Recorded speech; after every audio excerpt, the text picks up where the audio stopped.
na pag-uusapan lang at hindi naman to person. Kung may mga tinatamaan, hindi naman po kayo ang pinapatamaan ito at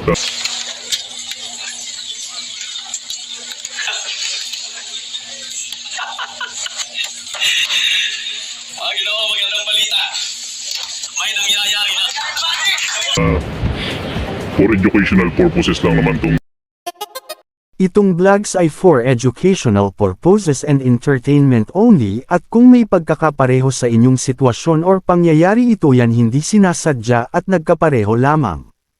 Bilang isang vlogger na taga-logger ay nakikipag-usap ako sa mga professional engineer, architect, contractors, subcontractors at construction worker regarding sa kanilang experiences at di ko sila pinapangalanan.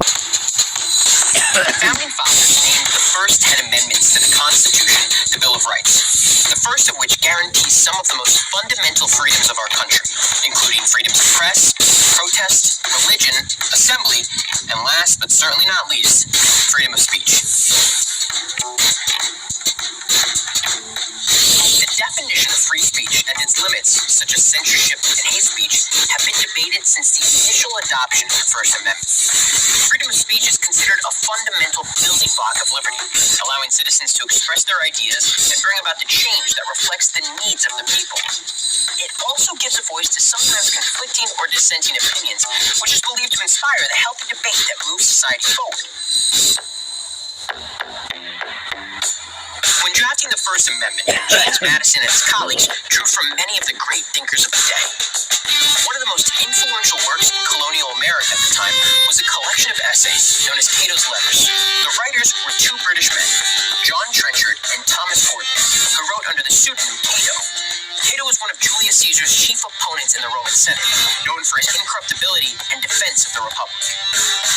They published 144 essays promoting liberty and criticizing the overreach of the English crown.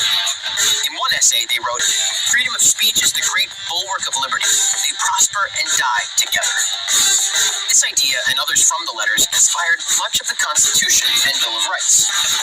From Madison's own notes, we know that he intended freedom of speech to be a natural right, not something granted by the government. Of course, free speech is not an unlimited right. And because the First Amendment doesn't establish what those limits are, we've spent centuries debating what is and what isn't free speech, a debate allowed by our right to free speech. The recent history of free speech can be traced through a long and winding path of landmark Supreme Court cases, so just strap in for a minute. Prior to World War I, the Supreme Court had virtually never ruled on cases on the freedom of speech and had done little to protect dissenting voices. Then, in 1919, the court decided in Schenck v. United States that the government was allowed to limit speech that would create a clear and present danger.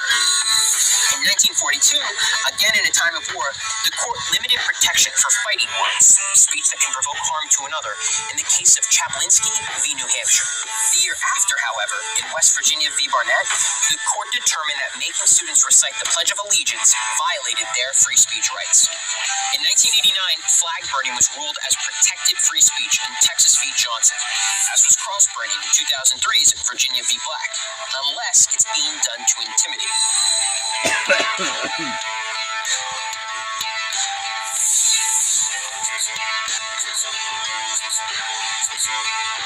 So yes, free speech is certainly not a simple issue, but it's one worth debating over, as it remains the cornerstone of American democracy. Architects News Up. Hindi ka pinayaran pala.